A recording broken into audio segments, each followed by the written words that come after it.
نحمده ونصلي ونسلم على رسوله الكريم اما بعد فاعوذ باللہ من الشیطان الرجیم بسم اللہ الرحمن الرحیم ان اللہ وملائکتہ یصلون علی النبی یا ایھا الذین آمنوا صلوا علیہ وسلموا تسلیما الصلاۃ والسلام علیک یا سیدی یا رسول اللہ وعلی آلک واصحابک یا سیدی یا حبیب اللہ۔ بندہ پروردگارم، امت احمد نبی، دوست دار چہار یارم، تابع اولاد علی،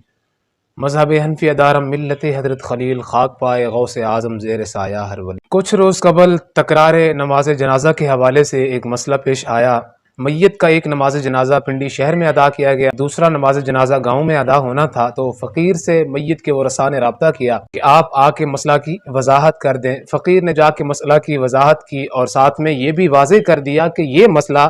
جو میں نے بیان کیا یہ عند الاحناف ہے۔ پھر اسی دوران ایک ویڈیو موصول ہوئی، اس پہ گفتگو کرنے سے پہلے میں اپنے سنی بھائی جو ہیں جن کو ابھی تک مسئلے کی نوعیت کا بھی پتہ نہیں چلا، میں ان کے لیے مسئلہ دوبارہ واضح کر دینا چاہتا ہوں کہ ہمارے ائمہ احناف کے نزدیک نماز جنازہ کا تکرار، یعنی ایک میت پر کئی مرتبہ نماز جنازہ پڑھنا غیر مشروع اور ناجائز ہے۔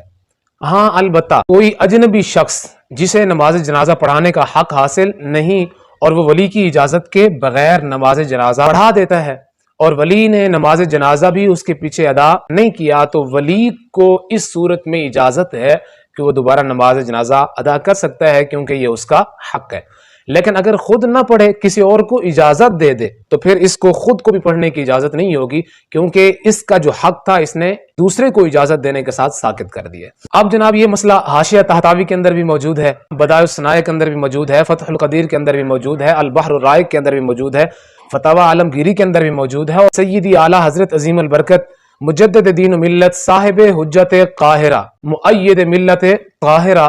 امام احمد رضا خان فاضل بریلوی رحمۃ اللہ تعالی علیہ نے فتاوی رضویہ کے اندر اس مسئلے کے اوپر پورے 45 صفحات پہ رسالہ درج فرمایا ہے۔ اس مسئلہ پہ متون، شروع اور فتاوی جات میں سے تقریباً 40 عربی عبارات ذکر کی ہیں، آپ فتاوی رضویہ کی جلد نمبر 9 کے اندر ملاحظہ کر سکتے ہیں۔ اب آتے ہیں موصوف کی ویڈیو کی طرف۔ جب یہ ویڈیو موصول ہوئی تو چند کرم فرما دوستوں کی طرف سے اصرار ہوا کہ جناب فقیر کے بیان کے بعد موصوف کی ویڈیو کی وجہ سے عوام اہل سنت تذبذب کا شکار ہے، آپ ان کی تشفی کے لیے ایک ویڈیو کلپ جاری کر دیں، کیونکہ یہ مسئلہ شاید اس علاقے میں پہلی بار ہوا تھا۔ یاد رہے میں نے آپ کو پہلے بھی بتایا کہ مسئلہ بیان کرتے وقت میں نے یہ بات واضح کر دی تھی کہ یہ مسئلہ عند الاحناف ہے۔ جب میں نے یہ واضح کر دیا تھا تو میرے خیال سے تعلق چونکہ حنفیت کے ساتھ نہیں ہے، ان کی میرے اس بیان کے اوپر ویڈیو بنتی ہی نہیں تھی، اور اگر انہوں نے ویڈیو بنانی بھی تھی تو خیانت نہ کرتے، اس کے اندر یہ کہہ دیتے کہ جو مولوی صاحب مسئلہ بیان کر کے گئے ہیں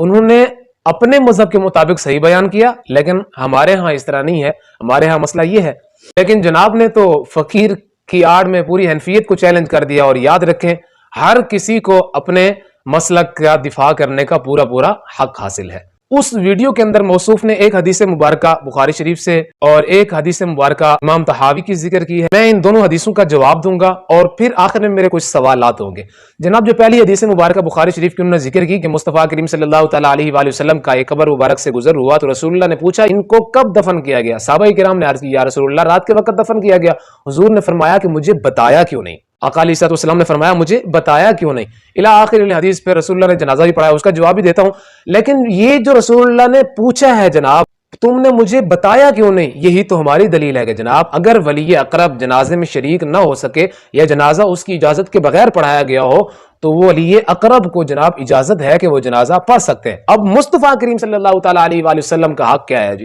رب تعالیٰ کا قرآن فرماتا ہے النبی اولا بالمؤمنین من انفسہم، مومنوں کا اپنی جان پہ اتنا حق نہیں ہے جتنا ان کی جان پہ رسول اللہ کا حق ہے۔ اور مصطفیٰ کریم صلی اللہ علیہ وسلم نے خود بھی فرمایا، بخاری شریف کے اندر بھی موجود ہے یہ حدیث مبارکہ، مسلم شریف کے اندر بھی موجود ہے انا اولا بالمؤمنین من انفسہم۔ اور دوسری بات سنن ابن ماجہ شریف کے اندر حضرت زید بن ثابت انصاری رضی اللہ تعالی عنہ سے حدیث مبارکہ مروی ہے، ما جاء فی الصلاۃ علی القبر کے باب میں موجود ہے کہ آقا علیہ السلام نے فرمایا ایسا کبھی نہ کرنا جب تک میں تمہارے اندر تشریف رکھوں، جو شخص بھی مرے مجھے خبر ضرور دینا کہ میری نماز اس کے حق میں رحمت ہے۔ اب نماز جنازہ میت کے حق میں رحمت ہے اور حضور خود سراپا رحمت ہے۔ اور دوسرا مصطفیٰ کریم صلی اللہ تعالیٰ علیہ وآلہ وسلم کی حدیث مبارکہ کا خلاصہ ہے، یہ حدیث مبارکہ مسلم شریف کے اندر بھی موجود ہے، ابن ماجہ شریف کے اندر بھی اور ابو داؤد شریف کے اندر بھی، کہ حضرت عبداللہ بن عباس رضی اللہ تعالیٰ عنہ راوی ہیں۔ خلاصہ یہ ہے نماز جنازہ میت کے حق میں شفاعت ہے، اب نماز جنازہ شفاعت ہے اور مصطفیٰ کریم صلی اللہ تعالیٰ علیہ وآلہ وسلم خود مالک شفاعت ہے، تو جو بھی شفاعت کرے گا مصطفیٰ کریم صلی اللہ تعالیٰ علیہ وآلہ وسلم کی نیابت میں کرے گا۔ جو شفاعت بغیر اذن ہی کوئی کرے گا تو جناب وہ فضولی کا تصرف ہے اور مالک کی اجازت پر موقوف ہوگا۔ اگر مالک چاہے تو اس کو جائز کر دے، لیکن اگر غیر مالک خود تصرف کرے تو جناب اس کا تصرف باطل ہوتا ہے۔ جو جناب نے حدیث مبارکہ پیش کی، یہ جنازہ رسول اللہ کی اجازت کے بغیر پڑھایا گیا تھا، اور جناب مصطفیٰ کریم صلی اللہ تعالیٰ علیہ وآلہ وسلم کی ظاہری حیات طیبہ میں تمام مسلمین کے ولی احق خود حضور جانے جانا صلی اللہ تعالیٰ علیہ وآلہ وسلم، اور آقا علیہ السلام کی اجازت کے بغیر جو نماز جنازہ پڑھایا گیا، مصطفیٰ کریم صلی اللہ تعالیٰ علیہ وآلہ وسلم وہاں جا کے نماز جنازہ پڑھا سکتے ہیں۔ اور رسول اللہ کے یہ نماز جنازہ پڑھانا